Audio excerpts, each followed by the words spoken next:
we're gonna talk, the final thing will be like, what do you do if you can't do anything? But in downspear, half of our defense is going to be creating a constant threat. Because they're trying to fight through your range to get to you, Right. you want to kill them during that time. Once they are through your range is where you're not very good. So we'll kind of talk about it. The first thing that you'll notice, right? Yeah, I know. I gotta watch. Thank you, though. Wax is more important than lunch. The fuck? So, the final thing that you'll notice is even if we balance this, right? So if he's right here, and I'm fighting right here, I can easily meet him with both things, right? Okay. So we're sitting fully in B range.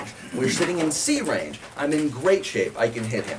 The one thing that we gotta learn is that the second he gets to right about here, I can no longer balance this unless I'm holding it back here. At this point, I'm completely giving up my defense. I'm probably gonna die. I can fight with my sword. I can use this as a shield. But honestly, his sword is also a sword, and his shield is better than mine, right? So at this range, we are no longer happy no matter what we do, okay? So, we need to talk about what we're gonna do. We'll talk about the close and then what we're gonna do once he gets here, okay? For the close here, why don't you get a sword and board? We'll talk about the close first. I'm gonna go through it all and then we'll drill, that way you've got all the information and then y'all guys can stay for however much you want. Mine's in the car, but I was just gonna steal his.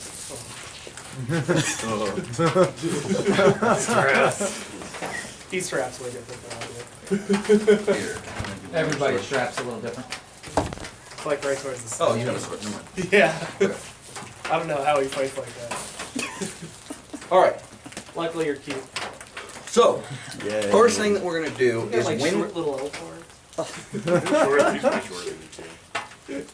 All right, so as someone's closing, if they're closing hard, once again, our first, we'll go through the thing. Is someone stepping at me? Step back, right? That's first time, every time. I'm doing this, he steps back, I'm here, okay? This is where we want to be. That's for just a soft close. Step back, back up, all right? Try to reset the fight. You know, if he's coming in for a quick set, can I stab a couple times for him to be like, no, I don't like that? Now we reset, I'm comfortable again, now I can work, okay? That's number one. That's not always gonna work. If someone's like, I'm closing hard, and this is what we're gonna do.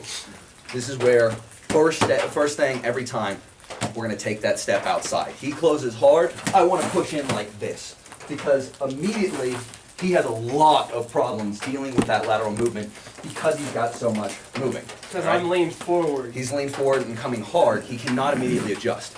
When we take this step, we're gonna do one of two things, all right? Step one, I'm taking a step, I'm throwing over this way, okay? If he is a fighter who knows that and keeps high, then when I step over, he's gonna keep his board high almost every time. Where are you gonna be throwing now? He has to throw outside and around, right? So I've already stepped here, I'm gonna look to turn and cut there, and if he's a little farther when he starts throwing it, which a lot of people will be, he throws it there, we're gonna hit here and we're gonna move through, okay? That's gonna be our standard defense to the close. We're gonna step out, throw over the shoulder if they're coming in hard, which a lot of times, because there's a threat down here, they go, I got this. And you're like, all right, cool, and you keep walking, right? Second thing, remember, so a lot of times we talk about this being a 5-foot directional shield, basically. The idea is, it has a lot of blocking surface. The problem is when I'm right here, I'm like going like this. The big thing about this huge outside movement is it's like, now I have a 5-foot directional shield from the only direction he can swing from, right? So I'm feeling real good. That's why this lateral movement is gonna be huge for us to live, all right? Those are our ideal situations for beating the close, right? We're gonna step out if it's a soft close and try to reset the fight. If it's a hard close, we're gonna step around, throw to the shoulder or to the arm if he's reaching. Always remembering that when we step around, our defense is over here, all right? If he's a lefty, right, and he's closing, then we are just gonna be smart and we're gonna do the same thing. We're going to fall away from his arm. He's coming here, we're gonna throw here, we're going to project over here and we're gonna get away, okay? So just be smart, you know, if he's a lefty, we're just switching it up, all right? And once again, these are 90, yeah, you got a question? No. Okay. These are 90% of what I'm going to do when someone closes, right? This is ideal. I don't want to be there. Back out if it's not hard. If it's hard, sidestep hard, and then retreat after, right? Because I'm doing this, boom, I hit there, he blocks it, I throw it over, he blocks it, and I turn and I get the F out, right? Now you've reset the fight. Now I've reset the fight and we're back where I want to be, all right? The final thing is what happens, these are all ideal situations, you're not always going to be able to use footwork to get around him, right? Every now and then, this person is going to catch you flat-footed, he's going to parry your spear or something like this, and he's going to step in, and it's like, what do I do now, okay?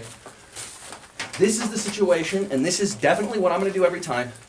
Y'all guys will have to practice and see what you have. I'm a bigger guy, so it's a little bit easier for me. Punch him in the face. When he parries, when he steps in, kick him straight in the face. So the second that parry, I'm going to step right here. I am going to cover my body completely, and I'm going to say, like, neither of us are going to be in a position where we can fight. All right? So you see the important thing here is I am like 100%, that's where your sword is.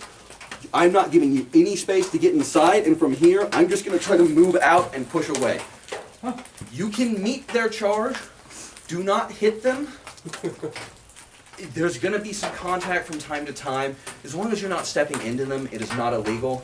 But, I mean, with the fact that he's coming in hard, always try to rotate to the outside. If he's coming in hard and I go, ugh, then I'm kind of being a dick. He's running into me, but I'm running into him, and we're probably not wanting to do this. So instead, I'm always going to want to come in to the outside. And once again, this cross right here is going to be like my, oh God, don't hit me, and then I'm going to get out. You're just forcing rotation so that you can escape. Right, I'm going to force that rotation, and I'm going to take away his options. Because once again, if we're right here, I'm in real trouble, right? He's got all these options of where he can hit me, and his gear is much better suited than mine is, right? So we are at oh shit time. How do we reset?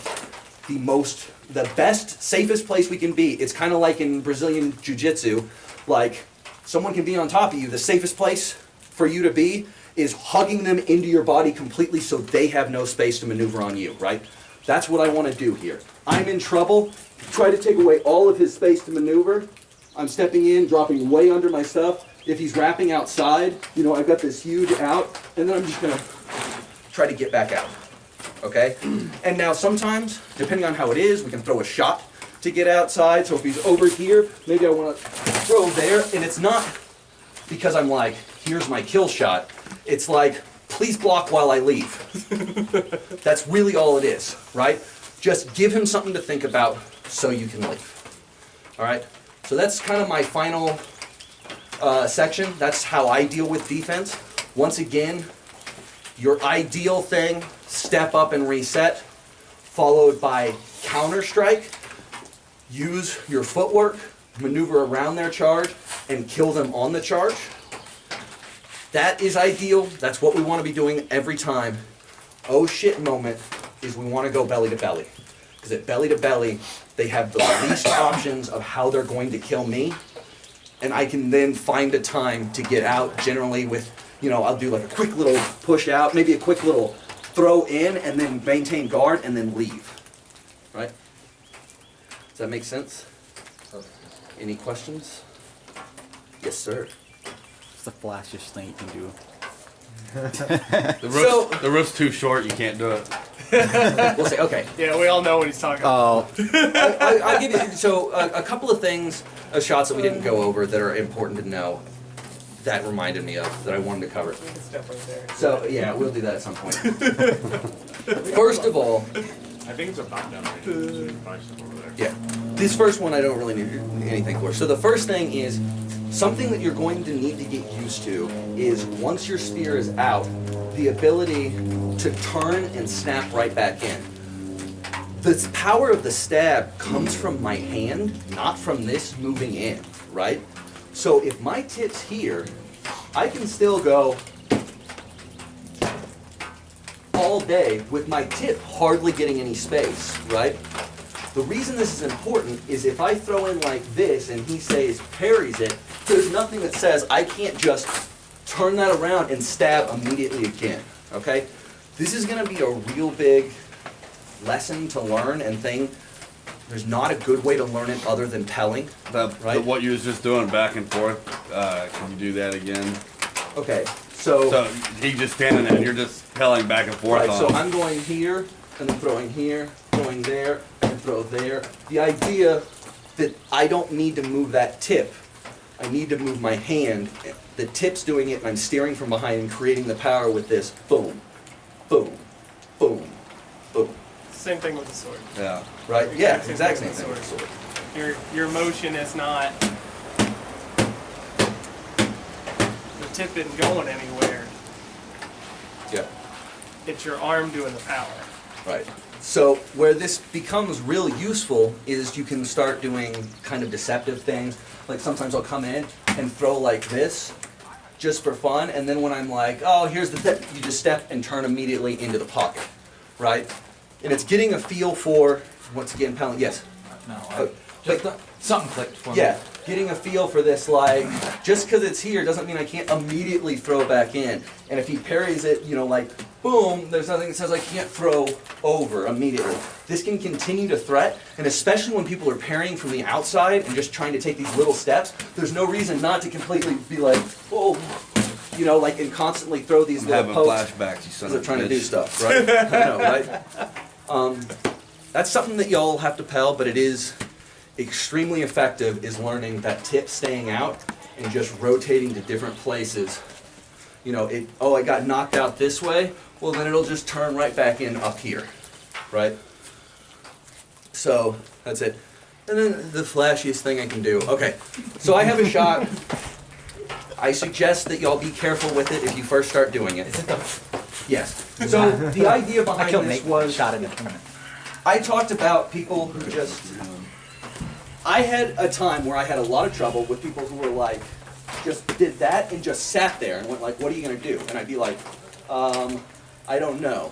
So the answer I eventually came up with is if they wanna do that, I would just go like that, right? And so with this shot. Do that again. All right, so what I'm gonna do I've seen you do it a lot, but is, I'm and doing people, it and if you do this right, there's completely absolutely No danger. no danger to your wrist. A lot of people see it and they're all like, there's no way my wrist could do it. Like, no, that's just a pretty normal motion, right? So all I'm gonna do is I'm gonna go hunt and I'm gonna turn and drop my